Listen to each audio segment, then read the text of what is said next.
With so many products being shown on screen all the time, it can be tricky to know where to start. So I thought that I would talk you through some of my top 10 must-have products for beginners and the basics that you need in your makeup bag to create any makeup look. Also, I want to break it down a little bit because there's so many different things being thrown at you when you're a beginner.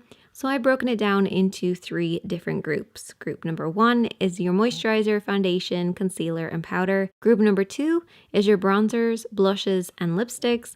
And group number 3 is your mascara, brow gel, and eyeshadows.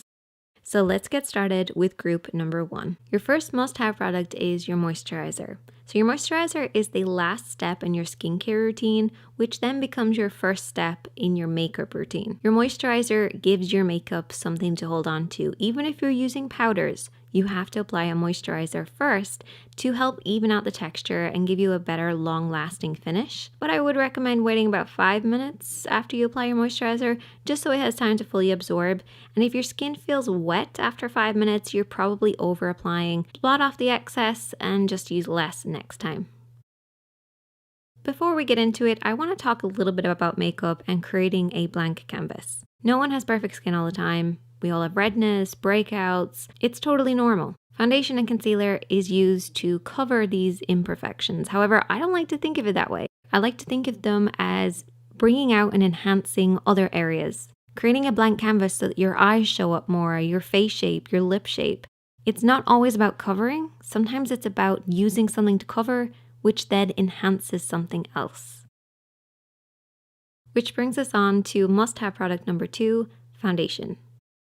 For beginners, you'll often hear recommendations of tinted moisturizers, BB creams, CC creams, because apparently these are supposed to be easier to apply. However, that's not exactly true. BB creams, tinted moisturizers, they're sheer and lightweight, which is why they're easy to apply. But that's only comparing them to full coverage heavy foundations. There's lots of foundations out there that are lightweight and sheer as well, and foundations are available in more tones, shades, and finishes compared to BB creams and tinted moisturizers. So you're guaranteed to find the right one that's going to work perfectly for you. So the basic rule to finding the right foundation is to note these 3 things: texture, tone, and shade. So the texture is your skin type. And when you're picking out a foundation, it's a bit like picking out a shampoo.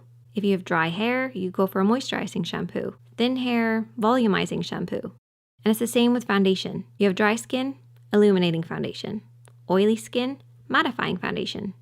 Then you have your tone, which is your undertone.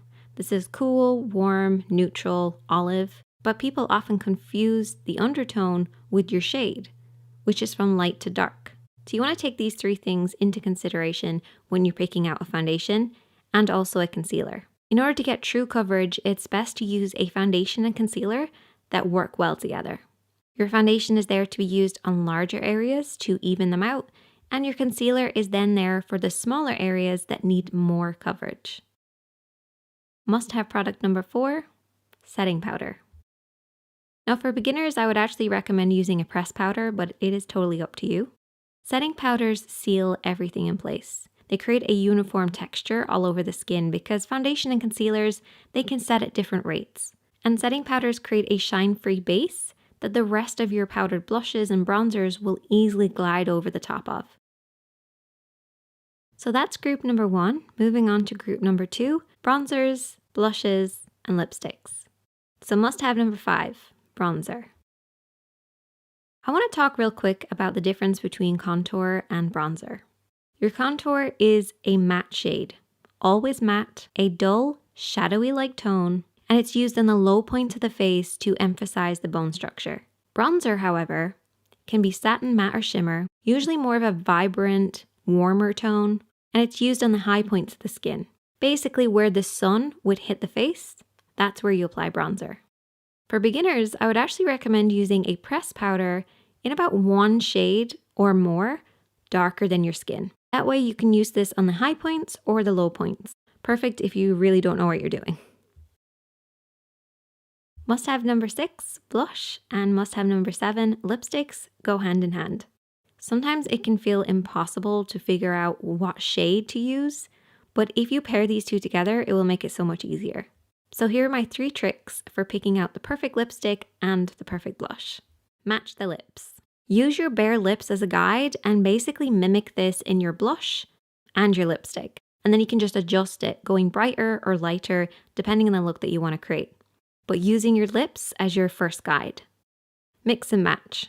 If you have a lipstick that you love, maybe it's a bright pink, try then going for a more muted pink on your cheeks, or a coral cheek, a coral lip. The only time you don't want to do this is when you're wearing red because you can kind of look like a clown, but I do have a video coming up really soon on how to actually wear red. But mixing and matching your shades will help to bring the entire look together. And the last one is to match your cheeks. So run around or very lightly pinch your cheeks to see what color they go. And then try and get a lipstick and a blush to match that color. And there you go. Perfect shade for you.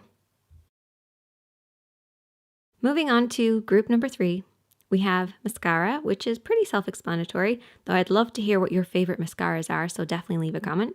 And then we have brow gel. I always think for beginners, brow gel is probably the easiest thing to start off with because filling in your brows can feel a little bit too much at times. Start off with a clear gel, move on to a tinted, and then you'll eventually get used to how you want your brows to look. And must-have product number 10, eyeshadows.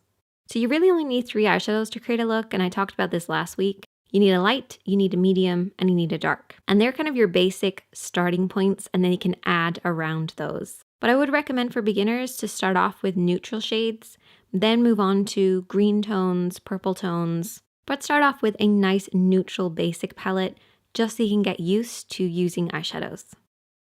And there you go. Those are my top 10 products. Definitely let me know if there's anything I missed out, something you would swap in, or let me know what your favorites are because I love hearing from you guys. And I will see you guys in the next one.